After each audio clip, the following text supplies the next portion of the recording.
പണ്ടൊരു കാലത്ത് നമ്മളൊക്കെ കേട്ടിട്ടുള്ള കഥകളിലെ പോലെ വലിയൊരു സമ്പന്നനായിരുന്ന ഒരാളുണ്ടായിരുന്നു. അദ്ദേഹത്തിന്റെ പേര് അയ്യൂബ് എന്നായിരുന്നു. വെറുമൊരു സമ്പന്നൻ മാത്രമായിരുന്നില്ല അദ്ദേഹം, മറിച്ച് ദൈവത്താൽ തിരഞ്ഞെടുക്കപ്പെട്ട ഒരു വലിയ മനുഷ്യനായിരുന്നു. പ്രവാചകൻ എന്ന നിലയിൽ അദ്ദേഹം ജനങ്ങൾക്ക് നല്ല കാര്യങ്ങൾ പറഞ്ഞുകൊടുക്കുകയും നേർവഴി കാണിക്കുകയും ചെയ്തിരുന്നു. അദ്ദേഹത്തിന് ഒരുപാട് കൃഷിയിടങ്ങളും നൂറുകണക്കിന് കന്നുകാലികളും ഉണ്ടായിരുന്നു. ഒട്ടകങ്ങളും കുതിരകളും കഴുതകളും ആടുകളുമൊക്കെ അദ്ദേഹത്തിന്റെ വീട്ടിൽ നിറഞ്ഞു നിന്നു. ആയിരക്കണക്കിന് ജോലിക്കാർ അദ്ദേഹത്തിന്റെ ആജ്ഞയ്ക്കായി കാത്തുനിൽക്കുമായിരുന്നു. എന്നാൽ ഇത്രയേറെ സമ്പത്തുണ്ടായിട്ടും അയ്യൂബ് നബിയുടെ ഉള്ളിൽ ഒരിത്തിരി പോലും അഹങ്കാരമുണ്ടായിരുന്നില്ല. തന്റെ വീട്ടിൽ ഒരതിഥിയെങ്കിലും വരാതെ അദ്ദേഹം ഭക്ഷണം കഴിക്കാനിരിക്കാറില്ലായിരുന്നു. പാവപ്പെട്ടവർക്കും അനാഥർക്കും വിധവകൾക്കും അദ്ദേഹം എന്നും താങ്ങായി നിന്നു. നാട്ടുകാർക്കെല്ലാം അദ്ദേഹം ഒരു പ്രിയപ്പെട്ടവനായിരുന്നു. കാണാൻ നല്ല ഭംഗിയുള്ള കരുത്തനായ ഒരു മനുഷ്യനായിരുന്നു അദ്ദേഹം. അദ്ദേഹത്തിന്റെ വിശ്വാസം അത്രമേൽ ഉറച്ചതായിരുന്നു. എന്നാൽ പെട്ടെന്നൊരു ദിവസം അദ്ദേഹത്തിന്റെ ജീവിതമാകെ മാറിമറിഞ്ഞു. കയ്യിലുണ്ടായിരുന്ന സമ്പത്തും അരുമയായ മക്കളും ആരോഗ്യം പോലും അദ്ദേഹത്തിന് നഷ്ടമായി. കൂടെയുണ്ടായിരുന്ന സുഹൃത്തുക്കൾ ഓരോരുത്തരായി അദ്ദേഹത്തെ വിട്ടുപോയി. ആരും കൂടെയില്ലാത്ത ആ അവസ്ഥയിലും ദൈവവും അദ്ദേഹത്തിന്റെ പ്രിയപ്പെട്ട ഭാര്യയും മാത്രമേ കൂടെയുണ്ടായിരുന്നുള്ളൂ. അസുഖം കാരണം നാട്ടുകാർ അദ്ദേഹത്തെ നഗരത്തിനു പുറത്തുള്ള ഒരു ചെറിയ കൂരയിലേക്ക് മാറ്റിപ്പാർപ്പിച്ചു. അദ്ദേഹം അവിടെ കിടന്നു മരിക്കട്ടെ എന്നായിരുന്നു അവർ കരുതിയത്. ആ സമയത്തെല്ലാം പിശാച് അദ്ദേഹത്തെ തെറ്റായ വഴിയിലേക്ക് നയിക്കാൻ പലതവണ ശ്രമിച്ചുകൊണ്ടിരുന്നു. പക്ഷേ അദ്ദേഹം അചഞ്ചലനായി നിന്നു. പ്രയാസങ്ങളുണ്ടാകുമ്പോഴെല്ലാം അദ്ദേഹം ദൈവത്തെ സ്തുതിച്ചുകൊണ്ടേയിരുന്നു. ജോലിയും പണവും പ്രിയപ്പെട്ടവരുമൊക്കെ നഷ്ടപ്പെട്ടവർക്ക് ഒരു വലിയ പാഠമാണ് അയ്യൂബ് നബിയുടെ ഈ കഥ. നമ്മളിപ്പോൾ കാണുന്നത് ഈ വലിയൊരു ചരിത്രമാണ്. ഏതാണ്ട് 2000 വർഷങ്ങൾക്ക് മുൻപ്, അതായത് പ്രവാചകൻ മുഹമ്മദ് നബി ജനിക്കുന്നതിനും എത്രയോ കാലം മുൻപ് നടന്ന കാര്യങ്ങളാണിത്. ഷാം രാജ്യത്തിനടുത്തുള്ള ഹറാൻ എന്ന സ്ഥലത്താണ് ഈ കഥ നടക്കുന്നത്. അവിടുത്തെ ജനങ്ങൾ നേർവഴി മറന്ന് വിഗ്രഹങ്ങളെ ആരാധിക്കാൻ തുടങ്ങിയപ്പോഴാണ് അവരെ സന്മാർഗത്തിലേക്ക് നയിക്കാൻ ദൈവം അയ്യൂബ് നബിയെ തിരഞ്ഞെടുത്തത്. ദൈവത്തിന്റെ ഏകത്വം പ്രസംഗിക്കുക എന്നതായിരുന്നു അദ്ദേഹത്തിന്റെ നിയോഗം. അയ്യൂബ് എന്ന പേരിനു തന്നെ വലിയൊരർത്ഥമുണ്ട്. എപ്പോഴും ദൈവത്തിലേക്ക് തിരിയുന്നവൻ എന്നാണ് ആ പേരിന്റെ പൊരുൾ. ജീവിതത്തിൽ എന്ത് കഷ്ടപ്പാടുണ്ടായാലും അദ്ദേഹം ദൈവത്തിലേക്ക് മാത്രമേ നോക്കിയിരുന്നുള്ളൂ. അയ്യൂബ് നബിയെക്കുറിച്ച് വിശുദ്ധ പുസ്തകത്തിൽ പലയിടത്തും പരാമർശിക്കുന്നുണ്ട്. ദൈവം അദ്ദേഹത്തിന് വലിയ അറിവും വിവേകവും നൽകിയിരുന്നു. തിന്മകളെ അകറ്റി നിർത്തി ദൈവഭയത്തോടെ ജീവിച്ച ഒരു പുണ്യമനുഷ്യനായിരുന്നു അദ്ദേഹം. ക്ഷമയുടെയും നന്ദിയുടെയും ഒരു വലിയ അടയാളമായിട്ടാണ് ഇന്നും ലോകം അദ്ദേഹത്തെ കാണുന്നത്. ലൂത്ത് നബിയുടെ മകളായിരുന്നു അദ്ദേഹത്തിന്റെ മാതാവ്. പിതാവ് ഇസഹാക്കി നബിയുടെ പേരക്കുട്ടിയായിരുന്നുവെന്ന് ചരിത്രകാരന്മാർ പറയുന്നു. വളരെ സുന്ദരനായിരുന്നു അദ്ദേഹം. നല്ല ഉയരവും ചുരുണ്ട മുടിയും വലിയ കണ്ണുകളും അദ്ദേഹത്തിന് ഒരു പ്രത്യേക ഗാംഭീര്യം നൽകി. തന്റെ മുത്തച്ഛനായ ഇസഹാക്കി നബിയുടെ പ്രാർത്ഥനയുടെ ഫലമായി ദൈവം അദ്ദേഹത്തിന് വലിയ ശാരീരിക കരുത്ത് നൽകിയിരുന്നു. അയ്യൂബ് നബിക്ക് 12 ആൺമക്കളുണ്ടായിരുന്നു. അവരെല്ലാം വളരെ നല്ല സ്വഭാവമുള്ളവരും ദൈവവിശ്വാസികളുമായിരുന്നു. അദ്ദേഹത്തിന്റെ ഭാര്യ റഹീമയാകട്ടെ യൂസഫ് നബിയുടെ കുടുംബത്തിൽ നിന്നുള്ളവളായിരുന്നു. വളരെ പരിശുദ്ധമായ ജീവിതം നയിച്ചിരുന്ന അവൾ അയ്യൂബ് നബിയോട് അങ്ങേയറ്റം കൂറുള്ളവളായിരുന്നു. ഏതു വലിയ പ്രയാസത്തിലും അദ്ദേഹത്തെ തനിച്ചാക്കാതെ അവർ കൂടെ നിന്നു. അയ്യൂബ് നബി താമസിച്ചിരുന്ന നാട്ടിൽ അദ്ദേഹത്തിന് കിട്ടാത്തതായി ഒന്നുമുണ്ടായിരുന്നില്ല. വലിയൊരു കുടുംബമായിരുന്നു അത്. കുതിരകളും കഴുതകളും നിറഞ്ഞ തൊഴുത്തുകൾ, അറ്റമില്ലാത്ത കൃഷിയിടങ്ങൾ, അങ്ങനെയെല്ലാം അദ്ദേഹത്തിന് സ്വന്തമായിട്ടുണ്ടായിരുന്നു. ഇത്രയൊക്കെ പണമുണ്ടെങ്കിലും ഒരിക്കൽ പോലും അഹങ്കാരം അദ്ദേഹത്തിന്റെ ഉള്ളിൽ കയറിയില്ല. പണം അദ്ദേഹത്തെ ദൈവവഴിയിൽ നിന്നും മാറ്റി നിർത്തിയില്ല. അദ്ദേഹം ദിവസവും കുറേ സമയം പ്രാർത്ഥനയ്ക്കായി മാറ്റിവെച്ചു. അനാഥരെ നോക്കാനും രോഗികളെ ശുശ്രൂഷിക്കാനും അദ്ദേഹം മറന്നില്ല. തന്റെ അയൽപക്കത്തുള്ള കുടുംബങ്ങളുടെ കാര്യങ്ങൾ നോക്കുന്നത് സ്വന്തം കടമയായിട്ടാണ് അദ്ദേഹം കണ്ടത്. പാവപ്പെട്ടവർക്ക് ഉടുക്കാൻ തുണി നൽകാനും വിധവകളുടെ മക്കളെ കെട്ടിച്ചയക്കാനുമൊക്കെ അദ്ദേഹം മുൻപന്തിയിലുണ്ടായിരുന്നു. ആ നന്മ നിറഞ്ഞ സ്വഭാവം കാരണം നാട്ടിലെ കൊച്ചുകുട്ടികൾ മുതൽ വലിയവർ വരെ അദ്ദേഹത്തെ ബഹുമാനിച്ചു. എല്ലാവർക്കും പ്രിയപ്പെട്ടവനായി അദ്ദേഹം അവിടെ ജീവിച്ചു പോന്നു. ആ കാലത്താണ് തന്റെ ജനങ്ങളെ വിഗ്രഹങ്ങളിൽ നിന്നും ദൈവത്തിലേക്ക് വിളിപ്പിക്കാൻ അദ്ദേഹം നിയോഗിക്കപ്പെട്ടത്. ദൈവത്തിന്റെ വാക്കുകൾ ജനങ്ങളിലേക്കെത്തിക്കുന്ന പ്രവാചകനായി മാറിയ അയ്യൂബ് നബി നേരിടേണ്ടി വന്നത് വലിയ പരീക്ഷണങ്ങളായിരുന്നു. വിശുദ്ധ ഗ്രന്ഥത്തിൽ അദ്ദേഹത്തെക്കുറിച്ച് പല വചനങ്ങളിലും പറയുന്നുണ്ട്. നൂഹ് നബിക്കും അദ്ദേഹത്തിന് ശേഷം വന്ന പ്രവാചകന്മാർക്കും ദൈവം വഴി കാണിച്ചതുപോലെ അയ്യൂബ് നബിക്കും അറിവ് നൽകി. ഇബ്രാഹിം നബിക്കും ഇസ്മായിൽ നബിക്കും ഇസഹാക്ക് നബിക്കും യാക്കോബ് നബിക്കുമൊക്കെ ശേഷം വന്ന വലിയൊരു കണ്ണി തന്നെയായിരുന്നു അദ്ദേഹം.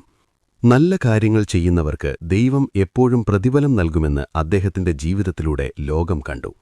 അയ്യൂബ് എന്ന് കേൾക്കുമ്പോൾ തന്നെ നമ്മുടെ മനസ്സിൽ ആദ്യം ഓടിയെത്തുന്നത് കഠിനമായ പരീക്ഷണങ്ങളിൽ അദ്ദേഹം കാണിച്ച ആ വലിയ ക്ഷമയാണ്. ഓരോ തവണ അയ്യൂബ് നബി ദൈവത്തെ ഓർക്കുമ്പോഴും മാലാഖമാർ സന്തോഷിച്ചിരുന്നു. അവർ അദ്ദേഹത്തിനു വേണ്ടി പ്രാർത്ഥിച്ചിരുന്നു. എന്നാൽ ഇതെല്ലാം കണ്ട് അസൂയ പൂണ്ട ശൈത്താൻ അദ്ദേഹത്തെ തെറ്റിക്കാൻ പല വഴികളും നോക്കി. ഓരോ തവണയും തോറ്റുപോയ ശൈത്താൻ ദേഷ്യം കൊണ്ട് വിറച്ചു. ഒടുവിൽ അവൻ ദൈവത്തോടെ പരാതി പറയാൻ തുടങ്ങി.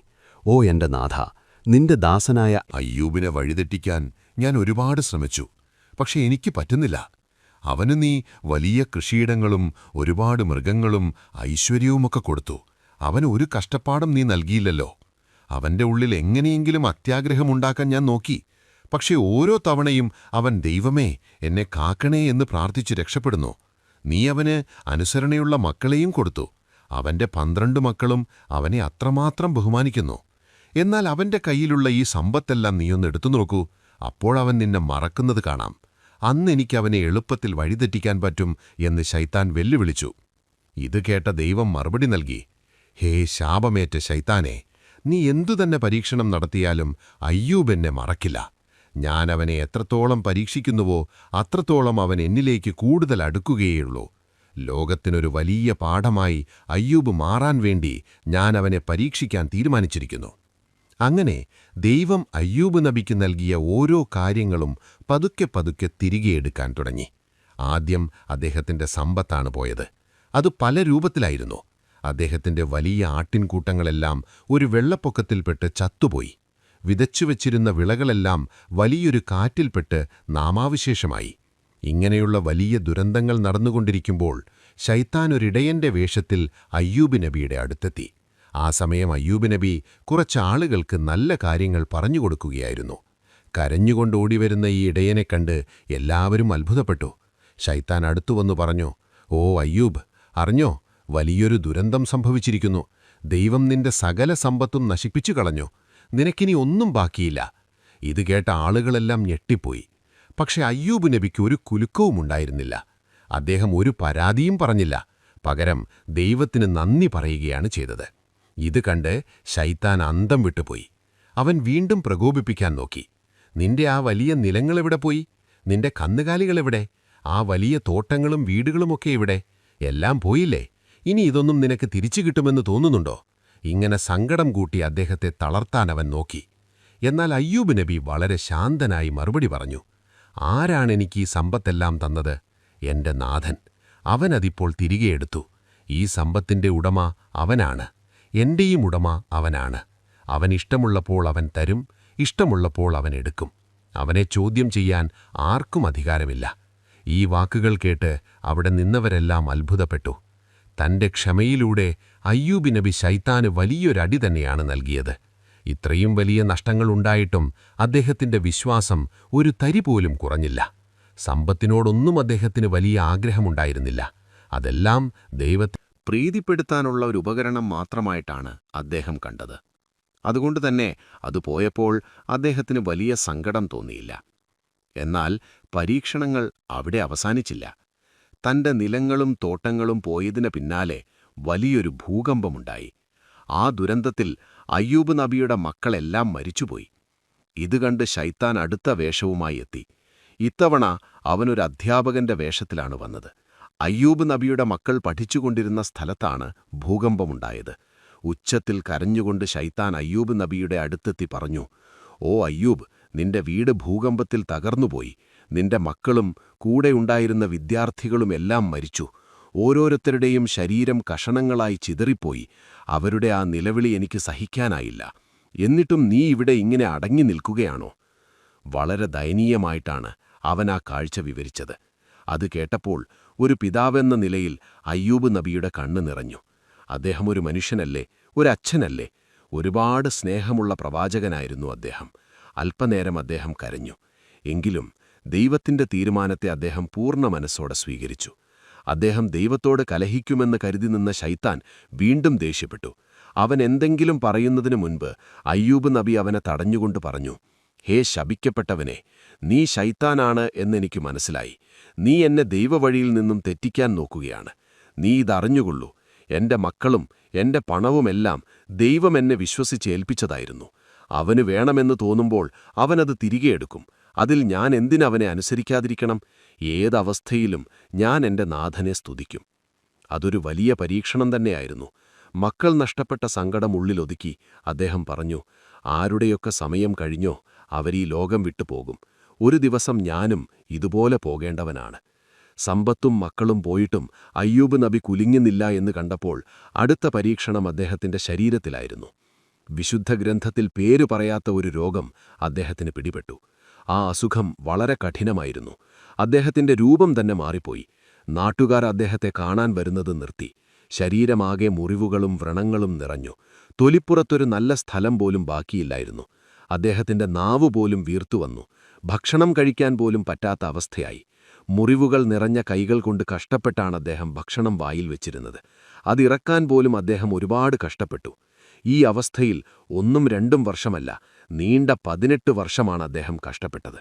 വിശുദ്ധ പുസ്തകത്തിൽ ഇതിനെക്കുറിച്ച് പറയുന്നുണ്ട്. ശൈത്താൻ എന്നെ കഷ്ടപ്പാടുകളിലും വേദനയിലും ആഴ്ത്തിയിരിക്കുന്നു എന്ന് അയ്യൂബ് നബി തന്റെ നാഥനോട് പറഞ്ഞതായി അതിലുണ്ട്. അയ്യൂബ് നബിയുടെ നല്ല അവസ്ഥ കണ്ട് അസൂയ പൂണ്ട ശൈത്താനാണ് ഇതിനെല്ലാം പിന്നിലെന്ന് അദ്ദേഹത്തിന് അറിയാമായിരുന്നു. പക്ഷെ എല്ലാം വരുന്നത് ദൈവത്തിൽ നിന്നാണെന്ന് അദ്ദേഹം വിശ്വസിച്ചു. ഓരോ വേദനയിലും അദ്ദേഹം നന്ദിയുള്ളവനായി നിന്നു. അയ്യൂബ് നബിയെ വീഴ്ത്താൻ പറ്റില്ലെന്ന് കണ്ടപ്പോൾ ശൈത്താൻ നാട്ടുകാരുടെ അടുത്തേക്ക് പോയി.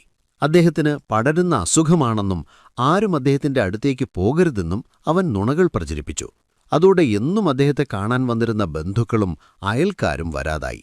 ആ സമയത്ത് ആകെ കൂടെ ഉണ്ടായിരുന്നത് അദ്ദേഹത്തിന്റെ പ്രിയപ്പെട്ട ഭാര്യ റഹീമ മാത്രമായിരുന്നു.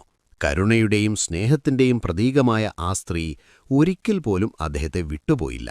ഒരു പരാതിയും പറയാതെ അവർ അദ്ദേഹത്തെ ശുശ്രൂഷിച്ചു. തന്റെ ഭർത്താവിന് വേണ്ടതെല്ലാം അവർ സന്തോഷത്തോടെ ചെയ്തു കൊടുത്തു. അദ്ദേഹത്തിനു വേണ്ടി ജോലിക്ക് പോയി പണം സമ്പാദിക്കാനും അവർ തയ്യാറായി. കാരണം അയ്യൂബ് നബിക്ക് അസുഖം കാരണം ജോലിക്ക് പോകാൻ പറ്റില്ലായിരുന്നു. ശൈത്താൻ അപ്പോഴും അടങ്ങിയിരുന്നില്ല. അവൻ അയ്യൂബ് നബിയുടെ ഉള്ളിൽ മോശം ചിന്തകൾ ഉണ്ടാക്കാൻ നോക്കി. പഴയ പണത്തെക്കുറിച്ചും മരിച്ച മക്കളെക്കുറിച്ചുമൊക്കെ അവൻ ഓർമ്മിപ്പിച്ചു. ഇത്രയേറെ ദൈവത്തെ ആരാധിക്കുന്ന നിനക്ക് എന്തിനാണ് ദൈവം ഈ ശിക്ഷ നൽകുന്നത് എന്നവൻ ചോദിച്ചുകൊണ്ടിരുന്നു. പക്ഷെ അയ്യൂബ് നബി ഓരോ തവണയും അല്ലാഹുവിനെ പുകഴ്ത്തിക്കൊണ്ടിരുന്നു. ശൈത്താൻ ദേഷ്യം കൊണ്ട് പ്രാന്ത് പിടിച്ച അവസ്ഥയിലായി. അവൻ നാട്ടുകാരെ പേടിപ്പിച്ചു തുടങ്ങി. നിങ്ങൾ അയ്യൂബിനെ ഇവിടുന്ന് പുറത്താക്കിയില്ലെങ്കിൽ ഈ അസുഖം നിങ്ങൾക്കും വരും എന്ന് അവൻ ഓരോ വീട്ടിലും കയറി പറഞ്ഞു നടന്നു. നിർഭാഗ്യവശാൽ നാട്ടുകാർ അത് വിശ്വസിച്ചു. അവർ റഹീമയെ വിളിച്ചു പറഞ്ഞു, നിന്റെ ഭർത്താവിനെയും കൊണ്ട് ഉടനെ ഇവിടുന്ന് പോകണം, ഇല്ലെങ്കിൽ ഞങ്ങൾ നിങ്ങളെ രണ്ടുപേരെയും കല്ലെറിഞ്ഞു കൊല്ലും. എത്ര സങ്കടകരമായ അവസ്ഥയാണെന്ന് നോക്കൂ. ആയിരക്കണക്കിന് ആളുകൾക്ക് ഭക്ഷണം കൊടുത്തിരുന്ന ഒരു പ്രവാചകനെ അദ്ദേഹം കഷ്ടത്തിലായപ്പോൾ സഹായിക്കാൻ ആരുമില്ലാതായി. എല്ലാവരും പേടിച്ച് അദ്ദേഹത്തെ ഉപേക്ഷിച്ചു. ഇന്ന് നമ്മൾ പലരും വഞ്ചനയെക്കുറിച്ച് സംസാരിക്കാറുണ്ട്. എന്നാൽ സ്വന്തം നാട്ടുകാർ ഇങ്ങനെ ഉപേക്ഷിച്ചപ്പോൾ അയ്യൂബ് നബിക്കുണ്ടായ വേദന അദ്ദേഹത്തിന്റെ മുറിവുകളെക്കാൾ വലുതായിരുന്നു. റഹീമ തന്റെ ഭർത്താവിനെ തോളിലേറ്റി നഗരത്തിനു പുറത്തേക്ക് നടന്നു. ഇടയ്ക്ക് വിശ്രമിച്ചും പതുക്കെ നടന്നുമൊക്കെ അവർ അദ്ദേഹത്തെ മണലിൽ കൊണ്ടുപോയി കിടത്തി. തലയ്ക്ക് വയ്ക്കാൻ ഒരു കല്ലെടുത്തു വെച്ചു. മരപ്പലകകൾ കൊണ്ട് ഒരു ചെറിയ കൂരയുണ്ടാക്കി. തന്റെ പ്രയത്നത്തിന് ദൈവം വലിയ പ്രതിഫലം നൽകുമെന്ന് അവർ വിശ്വസിച്ചു. ആ കൂരയിൽ കിടക്കുമ്പോഴും അവിടുന്ന് കടന്നുപോകുന്നവരോട് ദൈവത്തെ സ്മരിക്കാൻ അയ്യൂബ് നബി പറഞ്ഞുകൊണ്ടിരുന്നു.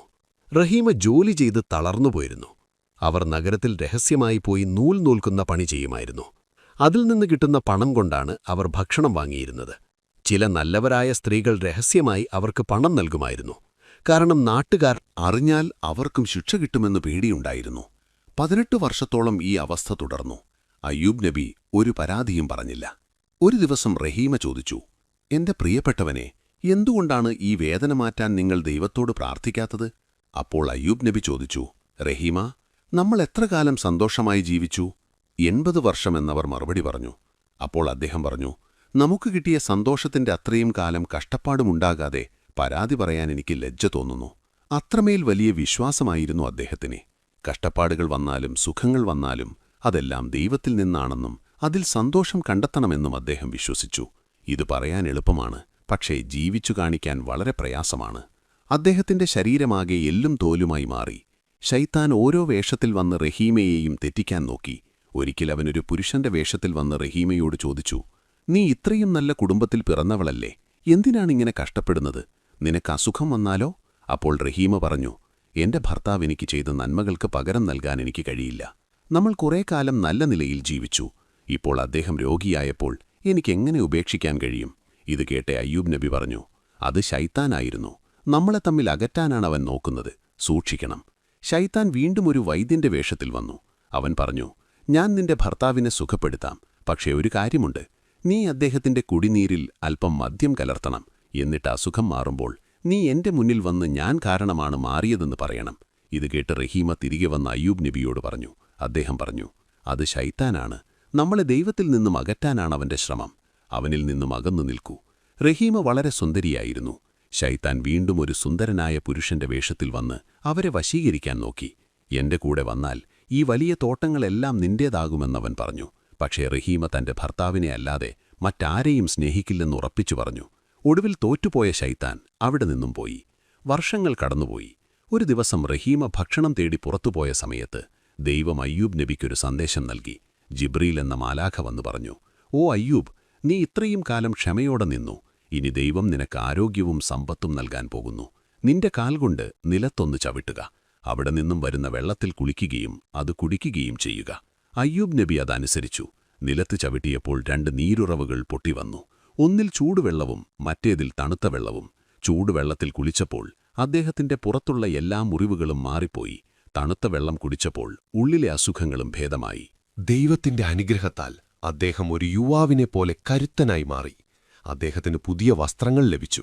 ആകാശത്തുനിന്നും സ്വർണ്ണ വെട്ടുകിളികൾ മഴ പോലെ അദ്ദേഹത്തിന്റെ മേൽ പതിച്ചു. പ്രവാചകൻ മുഹമ്മദ് നബി പറഞ്ഞിട്ടുണ്ട്, അയ്യൂബ് നബി ആ സ്വർണ്ണ വെട്ടുകിളികളെല്ലാം വാരിയെടുത്ത് തന്റെ വസ്ത്രത്തിൽ നിറച്ചുവെന്ന്.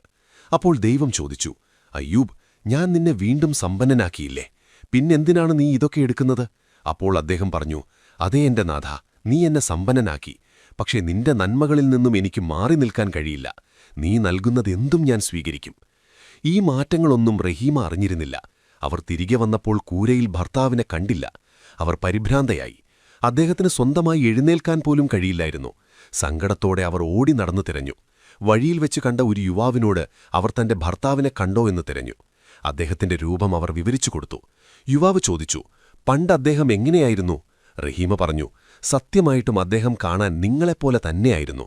അപ്പോൾ അയ്യൂബ് നബി ചിരിച്ചുകൊണ്ട് പറഞ്ഞു, റഹീമ, ഞാൻ തന്നെയാണ് നിന്റെ ഭർത്താവ്.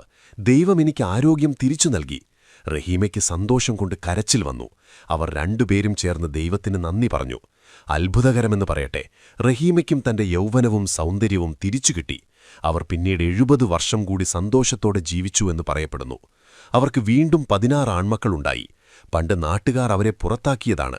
എന്നാൽ ഇപ്പോൾ അവർ തിരിച്ചെത്തിയപ്പോൾ എല്ലാവരും അത്ഭുതപ്പെട്ടു. അയ്യൂബ് നബി വരുന്നു എന്ന വാർത്ത നാടാകെ പരന്നു. എല്ലാവരും അവരെ സ്വാഗതം ചെയ്തു. പഴയ സമ്പത്തെല്ലാം അദ്ദേഹത്തിന് തിരിച്ചു കിട്ടി. പണ്ട് ഉപേക്ഷിച്ചുപോയ സുഹൃത്തുക്കൾ വന്ന് മാപ്പു പറഞ്ഞു. ഇത് ക്ഷമയുടെ വലിയൊരു പ്രതിഫലമായിരുന്നു. വിശുദ്ധ ഗ്രന്ഥത്തിൽ ദൈവം പറയുന്നു, നമ്മൾ അദ്ദേഹത്തിന്റെ കുടുംബത്തെ തിരിച്ചു നൽകി, അത് ഇരട്ടിയാക്കി നൽകി. ഇത് ചിന്തിക്കുന്നവർക്കൊരു പാഠമാണ്. ഇബ്നു അബ്ബാസ് ഒരിക്കൽ പ്രവാചകനോട് ഇതിനെക്കുറിച്ച് ചോദിച്ചപ്പോൾ റഹീമയ്ക്ക് ദൈവം വീണ്ടും യൗവനം നൽകിയതായും അവർക്ക് 12 പകരം 16 മക്കളുണ്ടായതായും പറഞ്ഞുകൊടുത്തു. സുഖം പ്രാപിച്ചതിനു ശേഷവും അയ്യൂബ് നബി കരയുന്നത് കണ്ടപ്പോൾ ആളുകൾ കാരണം തിരക്കി. അദ്ദേഹം പറഞ്ഞു, ഞാൻ രോഗിയായിരുന്നപ്പോൾ ഓരോ ദിവസവും പുലർച്ചെ, ഓ എന്റെ രോഗിയായ ദാസനെ, നിനക്കെങ്ങനെയുണ്ട് എന്നൊരു ശബ്ദം ഞാൻ കേൾക്കുമായിരുന്നു. എന്നാൽ ഇപ്പോൾ എനിക്കത് കേൾക്കാൻ പറ്റുന്നില്ല. എന്റെ അസുഖം മാറിയതുകൊണ്ടാണോ ദൈവം എന്നോടങ്ങനെ ചോദിക്കാത്തത് എന്നോർക്കുമ്പോൾ എനിക്ക് സങ്കടം വരുന്നു. എത്ര നിർമ്മലമായ മനസ്സായിരുന്നു അദ്ദേഹത്തിൻ്റേത്. വേദനയുടെ കാലത്തും ദൈവവുമായുള്ള ആ ബന്ധം അദ്ദേഹം അത്രമേൽ ആസ്വദിച്ചിരുന്നു. വീണ്ടും ആളുകൾ ചോദിച്ചു, ഇത്രയും കാലത്ത് കഷ്ടപ്പാടിൽ നിങ്ങൾക്ക് ഏറ്റവും പ്രയാസം തോന്നിയത് എപ്പോഴാണ്? അദ്ദേഹം പറഞ്ഞു, പണമില്ലാത്തതോ വേദനയോ ഒന്നുമല്ല എന്നെ വിഷമിപ്പിച്ചത്. കൂടെയുണ്ടാകുമെന്ന് കരുതിയ സുഹൃത്തുക്കളും നാട്ടുകാരും എന്റെ വെറുപ്പോടെ നോക്കിയതും അകറ്റി നിർത്തിയതുമാണ് ഏറ്റവും കൂടുതൽ വേദനിപ്പിച്ചത്. അയ്യൂബ് നബിയിലൂടെ ദൈവം ഒരുപാട് അത്ഭുതങ്ങൾ കാണിച്ചു. അദ്ദേഹത്തിന്റെ നാട്ടുകാർ ദരിദ്രരായപ്പോൾ അയ്യൂബ് നബി അവർക്കു വേണ്ടി പ്രാർത്ഥിക്കുകയും അവരുടെ ആടുകൾ പെറ്റുപെരുകുകയും ചെയ്തു. ഒരിക്കൽ അവിടത്തെ ഒരു പ്രമാണി പറഞ്ഞു, തൂണുകളില്ലാതെ നിന്റെ വീട് നിൽക്കുകയാണെങ്കിൽ ഞാൻ വിശ്വസിക്കാം. അയ്യൂബ് നബി പ്രാർത്ഥിച്ചപ്പോൾ വീടിന്റെ തൂണുകൾ വീണുപോയിട്ടും ആ വീട് വായുവിൽ തങ്ങി നിന്നു. പക്ഷെ ആ മനുഷ്യൻ വിശ്വസിക്കാൻ തയ്യാറായില്ല. കാരണം അവന്റെ ഉള്ളിൽ നന്മയില്ലായിരുന്നു. തന്റെ ജീവിതത്തിന്റെ അവസാന കാലത്ത് അദ്ദേഹം തന്റെ മൂത്ത മകനായ ദുൽകിഫ്ലിനെ പിൻഗാമിയായി നിയമിച്ചു. അയ്യൂബ് നബിയുടെ ശവകുടീരം സിറിയയിലോ തുർക്കിയിലോ ആണെന്ന് പറയപ്പെടുന്നുണ്ടെങ്കിലും കൃത്യമായ സ്ഥലം ആർക്കും അറിയില്ല. എങ്കിലും ഇന്നും ആളുകൾ അദ്ദേഹം താമസിച്ച ഗുഹയും അദ്ദേഹം ചവിട്ടിയപ്പോൾ ഉണ്ടായ നീരുറവയുമൊക്കെ കാണാൻ പോകുന്നുണ്ട്. അയ്യൂബ് നബിയുടെ കഥ നമുക്ക് നൽകുന്ന പാഠം വളരെ വലുതാണ്. അദ്ദേഹത്തിന്റെ ശരീരത്തിലെ മുറിവുകൾ ഈ ലോകത്തെ ജീവിതത്തെ മാത്രമേ ബാധിച്ചിരുന്നുള്ളൂ. എന്നാൽ നമ്മുടെ ഉള്ളിലെ പാപങ്ങളും സംശയങ്ങളും നമ്മുടെ പരലോകത്തെ ജീവിതത്തെയാണ് ബാധിക്കുന്നത്. അതുകൊണ്ട് നമ്മൾ എപ്പോഴും അയ്യൂബ് നബി പ്രാർത്ഥിച്ചതുപോലെ പ്രാർത്ഥിക്കണം. എന്റെ നാഥ, എനിക്ക് പ്രയാസങ്ങൾ ബാധിച്ചിരിക്കുന്നു, നീ കരുണയുള്ളവനാണല്ലോ. അദ്ദേഹത്തിന്റെ നാവിലോ ഹൃദയത്തിലോ അസുഖം ബാധിച്ചിരുന്നില്ല. അതുകൊണ്ട് അദ്ദേഹത്തിന് എപ്പോഴും ദൈവത്തെ സ്മരിക്കാൻ പറ്റി. നമ്മളും നമ്മുടെ തെറ്റുകൾ ഓർത്ത് ദൈവത്തോട് മാപ്പ് ചോദിക്കണം. നമ്മുടെ കഷ്ടപ്പാടുകൾ അയ്യൂബ് നബിയുടേതുമായി താരതമ്യം ചെയ്താൽ എത്ര ചെറുതാണെന്ന് നമുക്ക് മനസ്സിലാവും. നമ്മൾ ചെറിയ കാര്യങ്ങൾക്ക് പോലും പരാതി പറയുന്നവരാണ്. എന്നാൽ യഥാർത്ഥ ക്ഷമ എന്താണെന്ന് അയ്യൂബ് നബിയുടെ ജീവിതം കാട്ടിത്തരുന്നു. പ്രവാചകന്മാരായ യൂസഫ് നബിയും യാക്കൂബ് നബിയും ആദം നബിയുമൊക്കെ നമുക്ക് പഠിപ്പിച്ചു തന്നത് ക്ഷമയില്ലാതെ വിശ്വാസം പൂർണ്ണമാകില്ല എന്നാണ്. നമ്മുടെ ചുറ്റും നോക്കൂ, എല്ലാവരും ഓരോ പരീക്ഷണങ്ങളിലൂടെ കടന്നുപോകുന്നവരാണ്. ചിലർക്ക് പണത്തിന്റെ ബുദ്ധിമുട്ട്, ചിലർക്ക് കുടുംബ പ്രശ്നങ്ങൾ, ചിലർക്ക് രോഗങ്ങൾ. ഇതെല്ലാം ദൈവത്തിന്റെ തീരുമാനങ്ങളാണ്. ഈ ലോകവും ആകാശവും ഭൂമിയുമെല്ലാം ദൈവത്തിന് മാത്രം അവകാശപ്പെട്ടതാണ്. ഒരു ദിവസം നമ്മളെല്ലാവരും അവന്റെ മുന്നിൽ ഹാജരാകേണ്ടി വരും. അന്ന് നമ്മുടെ പണമോ വീടോ ഒന്നും കൂടെയുണ്ടാവില്ല. നമ്മൾ ചെയ്ത നല്ല കാര്യങ്ങൾ മാത്രമേ കൂടെയുണ്ടാവൂ. ഓരോ ദിവസവും 10,000-കണക്കിന് ആളുകളാണ് മരിക്കുന്നത്. ഒരു ദിവസം നമ്മുടെ ഊഴവും വരും. അന്ന് നല്ല വിശ്വാസത്തോടെ മരിക്കാൻ നമുക്ക് കഴിയണം. അയ്യൂബ് നബിയുടെ ഈ ചരിത്രം നമ്മുടെ ജീവിതത്തിൽ മാറ്റങ്ങൾ വരുത്തട്ടെ. പരീക്ഷണങ്ങൾ വരുമ്പോൾ തളരാതെ ദൈവത്തിൽ വിശ്വസിക്കാൻ നമുക്ക് സാധിക്കണം. സമാധാനവും സന്തോഷവും നിറഞ്ഞൊരു ജീവിതം ദൈവം നമുക്ക് നൽകട്ടെ. അയ്യൂബ് നബിയുടെ ആത്മാവിനു വേണ്ടി നമുക്ക് പ്രാർത്ഥിക്കാം. ഇതുപോലെയുള്ള ഒട്ടേറെ ചരിത്രങ്ങൾ പഠിക്കുന്നത് നമ്മുടെ വിശ്വാസം കൂട്ടാൻ സഹായിക്കും. വെറുതെ സമയം കളയാതെ നല്ല കാര്യങ്ങൾ കേൾക്കാനും പഠിക്കാനും നമ്മൾ ശ്രമിക്കണം. ദൈവം എല്ലാവരെയും അനുഗ്രഹിക്കട്ടെ.